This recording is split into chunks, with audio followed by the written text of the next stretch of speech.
প্রত্যেকটি কাজই হচ্ছে ইবাদত। সুবহানাল্লাহ। প্রত্যেকটি কাজ ইবাদত। যদি আমরা সুন্নাহ মাফিক ওয়াশরুমে ঢুকি, দোয়া করে বাম পা দিয়ে প্রবেশ করব, দোয়া করে ডান পা দিয়ে বের হব।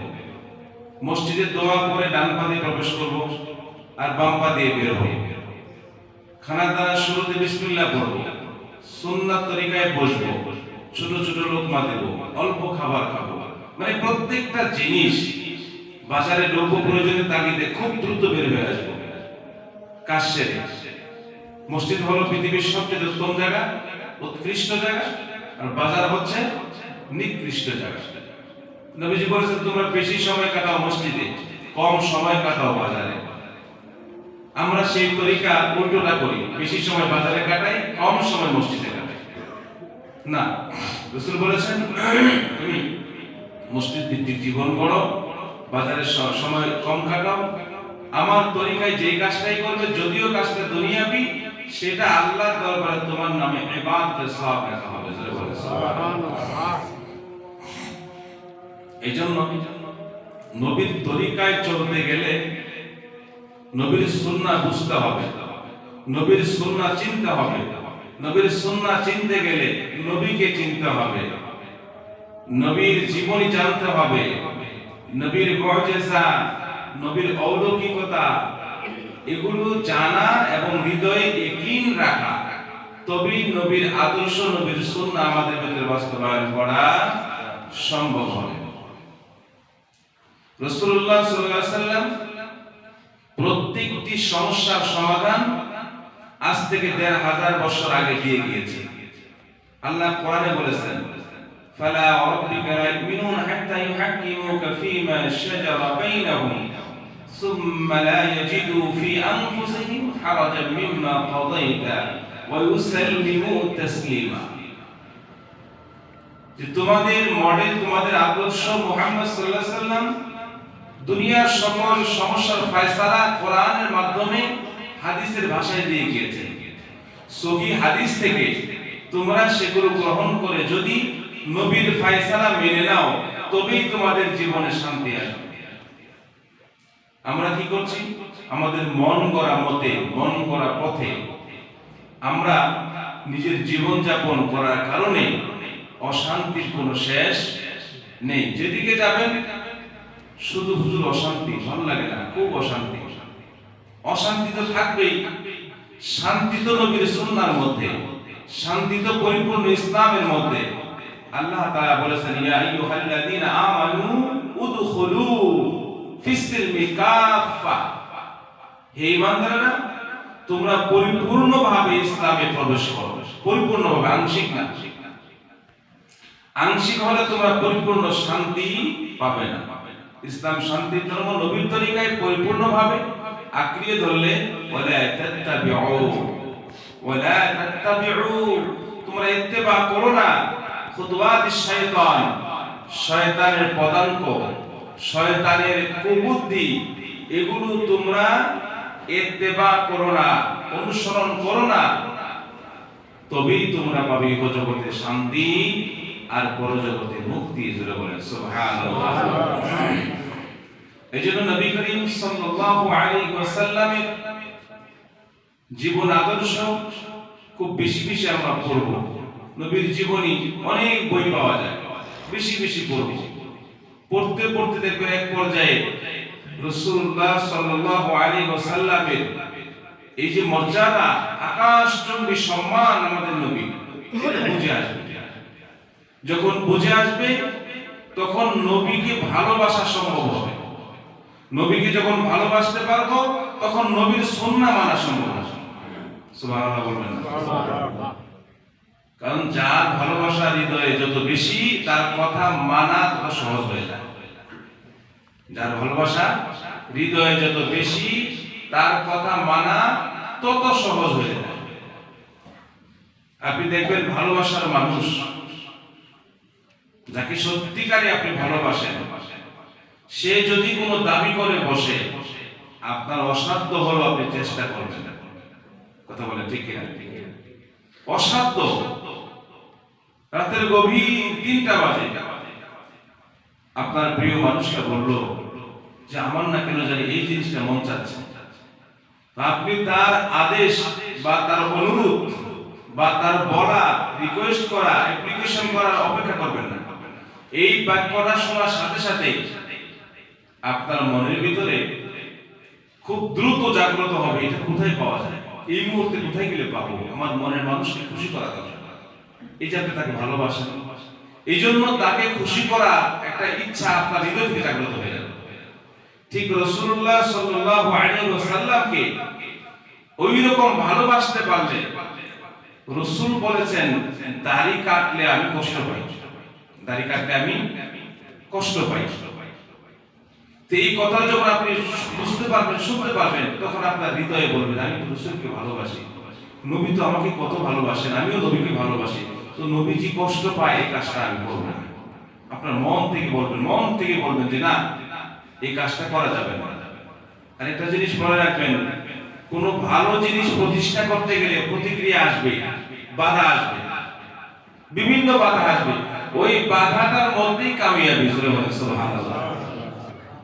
যে বাধাটা আসবেই হলো পরীক্ষা, ওই বাধাটা উপেক্ষা করে যদি আপনি সঠিক কোরআন এবং সুন্নাহ মাফিক সঠিক আদর্শ নিজের ভিতরে বাস্তবায়ন করতে পারেন, তবে আপনি সফল মানুষ, সফল মুমিন। জোরে বলেন সুবহানাল্লাহ।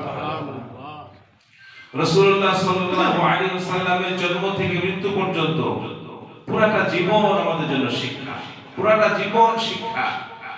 আমরা তো সেখানে শিক্ষা খুঁজতে চাই না, আমরা নিজেরা কোনোদিন ভাবিও নাই যে আমাদের নবী মুহাম্মদ সাল্লাল্লাহু আলাইহি ওয়াসাল্লাম তো আমাদের জন্য মডেল, এবং আল্লাহ তাআলা বলে দিয়েছে মুহাম্মদ সাল্লাল্লাহু আলাইহি ওয়াসাল্লামের মাঝে তোমাদের আদর্শ রয়েছে।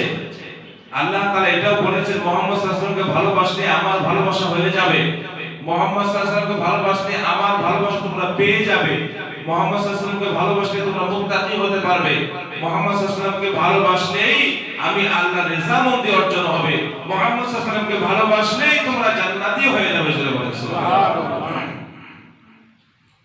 আমরা কি আদৌ সবার চাইতে বেশি মুহাম্মদ সাল্লাল্লাহু আলাইহি ওয়াসাল্লামকে ভালোবাসতে পেরেছি? পারি না।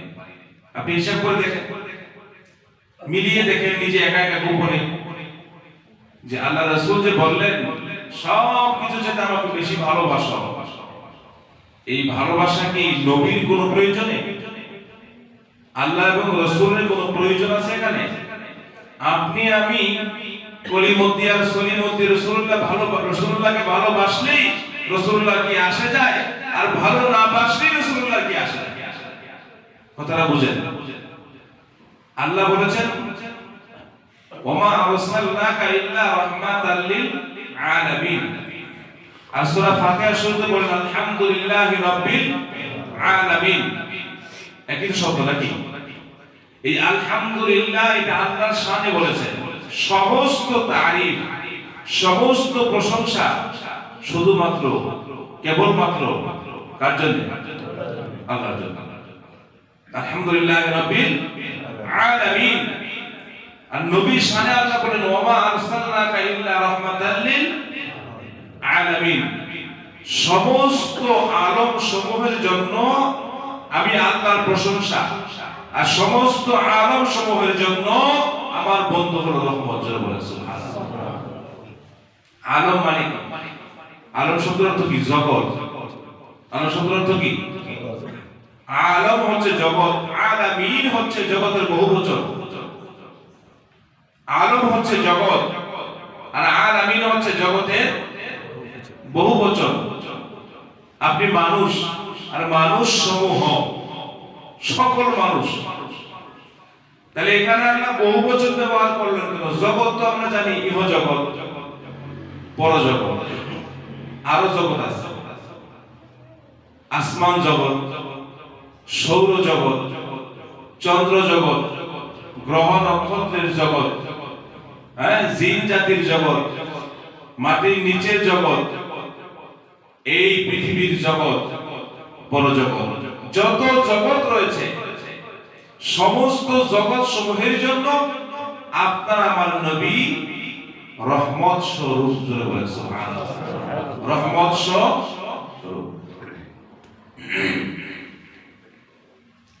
রহমাতাল লিল আলামিন এই একটা শব্দ কোরআনের মধ্যে নবীর শানে আল্লাহ অনেক কথাই বলেছেন।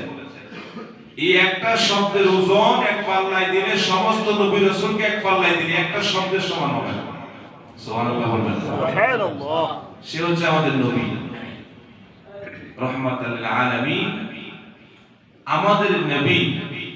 আর আলহামদুলিল্লাহ রাব্বিল আলামিন আমাদের রব, রাব্বিল আলামিন। আল্লাহ বলেন এই যে আরসালনাকা ইলা রাহমাতাল লিল আলামিন, আমি বলেছি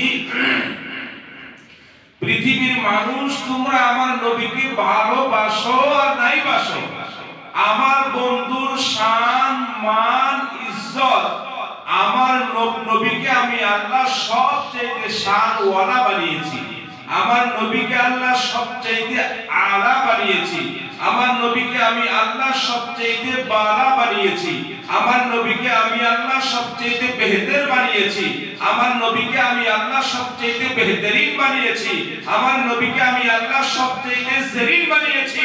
আমার নবীর শান মানের চুল পরিমাণ কমতি হবে না। জোরে বলেন সুবহানাল্লাহ। আল্লাহ বলেন আমি যে রব, তোমরা আমাকে রব হিসাবে মানো আর নাই মানো।